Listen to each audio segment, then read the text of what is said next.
Hi guys, here is the review of Swargavasal movie. ఇదొక Tamil movie, తెలుగులో 70 OTT platform లో streaming అవుతుంది. సిద్ధార్థ్ విశ్వనాథ్ డైరెక్ట్ చేసిన ఈ మూవీలో RJ Balaji, Saniya Iyappan, Selvaraghavan main role act చేశారు. జైల్ లైఫ్ కి సంబంధించిన మూవీస్ తెలుగులో చాలానే వచ్చాయి. అలాంటి కంటెంట్ కి సంబంధించిన మూవీనే స్వర్గవాసల్ మూవీ. క్రిస్టో సేవియర్ మ్యూజిక్ నైతే అందించారు. ఇక ఈ మూవీ ఎలా ఉందో, ప్రతి ఒక్కరిని ఇంప్రెస్ చేస్తుందా లేదా అనేది ఈ వీడియోలో తెలుసుకుందాం. దాంతో పాటుగా ఏ ఓటీటీ ప్లాట్ఫామ్ లో స్ట్రీమింగ్ అవుతుందో కూడా తెలుసుకుందాం. వీడియో చాలా ఇంట్రెస్టింగ్ గా ఉండబోతుంది. స్కిప్ చేయకుండా లాస్ట్ వరకు చూసేయండి. వీడియోలోకి వెళ్లే ముందు మన సినిమాటా ఛానల్ ఎవ్రీడే తెలుగు, హిందీ, కన్నడ, తమిళ్, మలయాళం అంటూ తేడా లేకుండా మంచి కంటెంట్ ఉన్న movie information, movie updates, movie reviews, OTT updates ఎప్పటికప్పుడు మీ ముందుకు తెస్తూనే ఉంటా. అవన్నీ మీ వరకు రావాలంటే మీరు మన సినిమాటా ఛానల్ సబ్స్క్రైబ్ చేయాలి కదా. మీరు సపోర్ట్ చేస్తేనే నాకింకా మంచి వీడియోస్ మీ ముందుకు తేవాలనే కసి పెరుగుతుంది. కాబట్టి please subscribe and support. Let's go to the video. 1990లో తమిళనాడులో చెన్నైలోని ఒక మద్రాస్ జైల్లో నిజంగా జరిగిన అల్లర్ల గురించి తీసిన సినిమా ఇది. ఇక ఈ స్వర్గవాసల్ మూవీ ఎలా ఉందనే విషయానికి వస్తే, నచ్చలేదు. చేయని తప్పుకు జైలుకి వెళ్లిన హీరో. అక్కడ అస్సలు సంబంధం లేకుండా ఏవో జరుగుతూ ఉంటాయి. హీరో చుట్టూ ఉండే మనుషుల స్వార్థానికి, వారి సొంత నిర్ణయాలకి హీరో బలైపోతాడు. తీయాలనుకునింది ఒకటి, కానీ తీసింది ఒకటి. స్టార్టింగ్ లో సినిమా మంచి ఇంట్రెస్ట్ స్టార్ట్ అయినా పోను ఆ ఇంట్రెస్ట్ అనేది పోతుంది ఖచ్చితంగా. మూవీలో సంబంధం లేని విషయాలు, సంబంధం లేని సీన్లు, సంబంధం లేకుండా ఎన్నో జరుగుతూ ఉంటాయి. నాకైతే ఈ మూవీ నచ్చలేదు గైస్.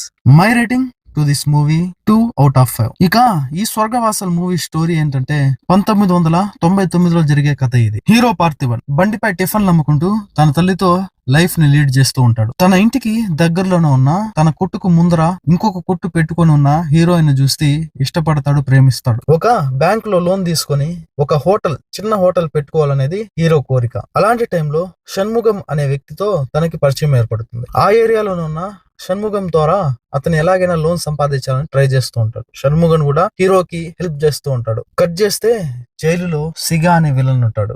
జైలులో ఉంటూనే డ్రగ్స్ మాఫియాని, అదే విధంగా మర్డర్స్ ని ప్లాన్ చేస్తూ బయట అతని మనుషుల ద్వారా చేపిస్తూ ఉంటాడు. సిగాకి ఒక కాల్ వస్తది. ఏంటంటే షణ్ముగం అనే వ్యక్తిని మర్డర్ చేయమని. అయితే ఒక రోజు షణ్ముగాన్ని ఎవరో హత్య చేస్తారు. ఆ టైంలోనే హీరో పార్థిబన్ షణ్ముగం ఇంటికి వెళ్లి వస్తాడు. దాంతో పోలీసులు హీరో పార్థిబన్ అనుమానించి అరెస్ట్ చేస్తారు. హీరో నేను చేయలేదని చెప్పి ఎంత చెప్పినా కూడా సెంట్రల్ జైలుకు తరలిస్తారు. అదే జైల్లో సిగా ఉంటాడు. సిగాకి ముగ్గురు అనుచరులు. ఒకరు కెండ్రిక్, ఇంకొకరు సీలన్, మరొకరు టైగర్ మనీ. అసలు హీరో పార్థిబన్ నిజంగానే షణ్ముగాన్ని హత్య చేశాడా? షణ్ముగం హత్య వెనకాల ఎవరున్నారు? జైలుకి వెళ్ళిన తర్వాత హీరో పార్థిబన్ లైఫ్ ఏ విధంగా సాగింది అనేదే ఈ మూవీ స్టోరీ. హీరో తప్పు చేయకుండా జైలుకి వెళ్తాడు, కానీ జైలుకి వెళ్ళిన తర్వాత బయటకు రావడానికి ఎన్నో తప్పులు చేస్తాడు. హీరో చుట్టూ ఉండే మనుషుల స్వార్థానికి హీరో బలైపోతాడు. సినిమా చూస్తున్నంతసేపు అరే ఏంట్రా ఇది అనిపిస్తది. సంబంధం లేకుండా స్టోరీ ఎటెటో వెళ్ళిపోతూ ఉంటది. అసలు షణ్ముగాన్ని హత్య చేయాల్సిన అవసరం ఏముందనే పాయింట్ ని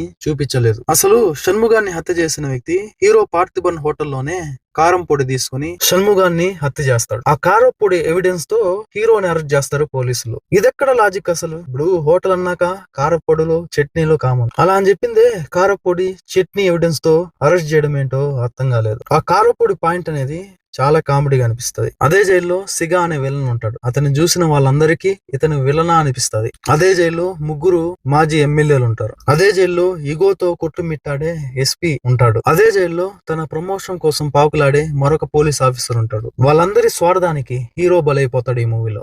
జైల్లోని విలన్ కి ముగ్గురు అనుచరులు అన్నా కదా, కెండ్రిక్, సీలన్, టైగర్ మనీ. కెండ్రిక్ అనే వ్యక్తి ఒక పాస్టర్ గా జైలుకు వచ్చిన వారిని హల్లెలూయా అంటూ మార్చే ప్రయత్నంలో ఉంటాడు. అతని మాటలు విని అంత పెద్ద విలన్ కొన్ని రోజుల వరకు మారిపోతాడు. అది ఎందుకు మారాడో, అంత పెద్ద విలన్ తన మాటలు నమ్మడం ఏంటో అర్థం కాదు. ఇక ఈ మూవీలో ప్లస్ పాయింట్స్ ఏదైనా ఉన్నాయంటే అది హీరో యాక్టింగ్ మాత్రమే. ఒక తప్పు చేయని వ్యక్తి జైలుకి వెళ్తే తన మనోవేదన, తన మనసులోని ఆలోచనలు ఏ విధంగా ఉంటాయనేది కళ్ళకు కట్టినట్టు చూపించాడు. ఆ జైలు నుండి బయటకు రావడానికి హీరో పడే తాపత్రయం, ఆ ఎమోషన్ చూసే ప్రతి ఆడియన్స్ కి కనెక్ట్ అవుతుంది.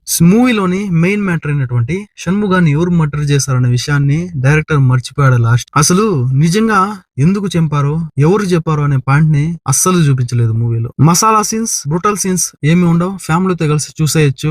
ఇక ఈ మూవీ December 27 నుండి నెట్ఫ్లిక్స్ లో తెలుగు లాంగ్వేజ్ లో స్ట్రీమింగ్ అవుతుంది. నెక్స్ట్ వీడియోతో మళ్ళీ కలుద్దాం. అప్పటి వరకు stay tune. Please subscribe and support. Thanks for watching.